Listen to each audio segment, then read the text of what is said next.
یہ سال 2021 کا وقت تھا جب نارتھ کوریا کے بڑے سے اسٹیڈیم میں 10,000 لوگ موجود تھے، جن کے سامنے ایک 17 سال کے لڑکے کو لایا گیا جو کہ ویل چیئر پر موجود تھا۔ لڑکے کی ماں اسٹیڈیم میں بیٹھ کر رو رہی تھی کہ تبھی نارتھ کورین سولجرز نے مشین گن کے ذریعے 9 راؤنڈز فائر کیے اور اس لڑکے کی آن دا اسپاٹ ڈیتھ ہو گئی، اور اس کے کچھ دیر بعد مجمع میں بیٹھے سبھی لوگ تالیاں بجانے لگے۔ اس مجمع میں لڑکے کی ماں بھی روتے ہوئے تالی بجا رہی تھی، مگر ایسا کیوں؟ اور آخر اس لڑکے کی کیا غلطی تھی کہ اسے بڑی بے رحمی سے قتل کر دیا گیا؟ دراصل یہ لڑکا KPOP میوزک سنتے ہوئے پکڑا گیا تھا، اور KPOP میوزک نارتھ کوریا میں ٹوٹلی بین ہے۔ دوستو 2.6 کروڑ کی آبادی والا نارتھ کوریا ایک ایسی جیل ہے جہاں موت کی سزا دینا ایک عام سی بات ہے۔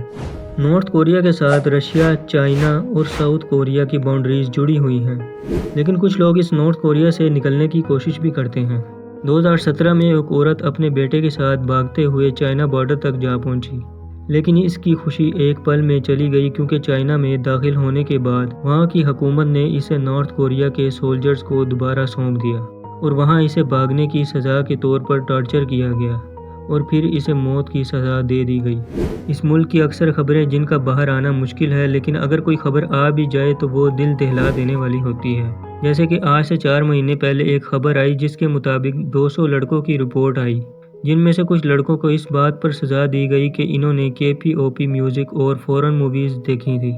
کیونکہ کم جونگ ان کا کہنا ہے کہ فورن میوزک سننا یا موویز دیکھنا ایک وائرس کی طرح ہے جو کہ ملک کی سویلائزیشن کو ڈسٹرائے کرتی ہے۔ دوستو نارتھ کوریا سے بھاگ کے آئے ایک شخص نے بتایا کہ لوگوں کو موت کی سزا دینے کے بعد اسے کسی اسٹیڈیم یا کراؤڈڈ پلیس پر لٹکا دیا جاتا ہے تاکہ لوگوں کے اندر ڈر پیدا ہو سکے کہ رول توڑنے والے کا کتنا برا انجام ہوتا ہے۔ لیکن نارتھ کوریا میں ٹی وی پر صرف یہ دکھایا جاتا ہے کہ وہ دنیا کے سب سے اچھے ملک میں جی رہے ہیں اور انہیں اپنے لیڈر کا شکر گزار ہونا چاہیے۔ یہاں کے لوگ نارتھ کوریا کے سپریم لیڈر کو خدا کی طرح پوجتے ہیں، اور اتنا ہی نہیں، اس کی تصویر کی تعظیم کرنا بھی ہر انسان کا فرض مانا جاتا ہے۔ سال 2020 میں نارتھ کوریا کے آؤنسنگ ٹاؤن میں رہنے والی ایک عورت کے گھر میں آگ لگ گئی، لیکن اس عورت نے اپنی جان کی پرواہ کیے بغیر اپنے بچوں کو وہاں سے باہر نکال لیا۔ لیکن سوشل میڈیا پر اس عورت کے خلاف ایک پروپیگنڈا چلایا گیا اور اسے سزا دینے کا کہا گیا، لیکن سوال یہ ہے کہ اس کی غلطی کیا تھی؟ دراصل اس نے اپنے بچوں کی جان تو بچائی، لیکن اس گھر میں لگی کم جونگ ان کی تصویر کو باہر نہیں نکالا۔ جبکہ ایک پڑوسی نے اپنی جان پر کھیل کر سپریم لیڈر کی فوٹو کو اس آگ لگے گھر سے بچایا تو اس کی پورے سوشل میڈیا پر تعریف کی جانے لگی۔ اس ملک میں ہر اسٹوڈنٹ کو جھوٹی پٹی پڑھا کر برین واشنگ کی جاتی ہے، اور یہ کہا جاتا ہے کہ نارتھ کوریا کے سپریم لیڈر گوڈ کے اوتار ہیں، جنہوں نے اس ملک کو ساؤتھ کوریا، جاپان اور امریکہ جیسے ملکوں سے اکیلے ہی بچایا ہے۔ یہاں تک کہ ان کی کتابوں میں بھی نارتھ کوریا کے سپریم لیڈر کی تعریف کرنا بہت ضروری ہے۔ دوستو نارتھ کوریا کے اسٹوڈنٹ کی 17 سال تک برین واشنگ کرنے کے بعد ان کو ملٹری میں بھیج دیا جاتا ہے، جو کہ ان کی نظر میں ضروری ہوتا ہے۔ وہاں کے سولجرز کو سیلری میں $3 سے $4 پر منتھ ملتے ہیں، جو کہ پاکستانی 900 سے 1200 روپے ہوتے ہیں،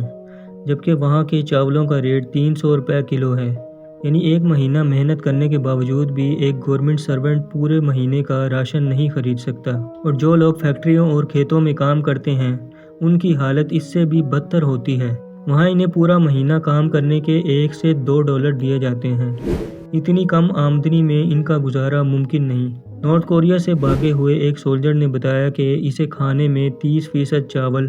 70% مکئی کا آٹا اور سلاد کی ایک پلیٹ دی جاتی تھی، جو کہ اکثر اسے پسند نہیں آتی تھی۔ وہاں کے گورنمنٹ افسر کی ریٹائرمنٹ کی ایج 60 سال جبکہ عورت کی ایج 55 سال ہوتی ہے،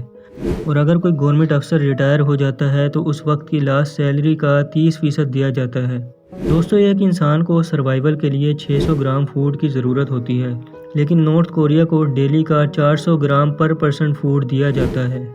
اسی لیے یہ کہنا غلط نہ ہوگا کہ وہاں پر رہنے والے لوگ نہایت ہی غربت کی زندگی گزارتے ہیں، جہاں تک کہ وہاں کے لوگ بھوک سے تنگ آ کر کیڑے مکوڑے اور پتے کھانے پر مجبور ہو جاتے ہیں۔ دوستو 2014 کے ڈاٹا کے مطابق یہاں 45 لاکھ کے قریب نوجوان اور 7,000 بچے روزانہ تمباکو نوشی کرتے ہیں۔ اس کی وجہ یہ ہے کہ یہاں پر یہ چیزیں بہت سستی ہیں۔ یہاں کی سگریٹ کا ایک پیکٹ $0.08 کا ہے، جو کہ پاکستانی 22 روپے بنتے ہیں۔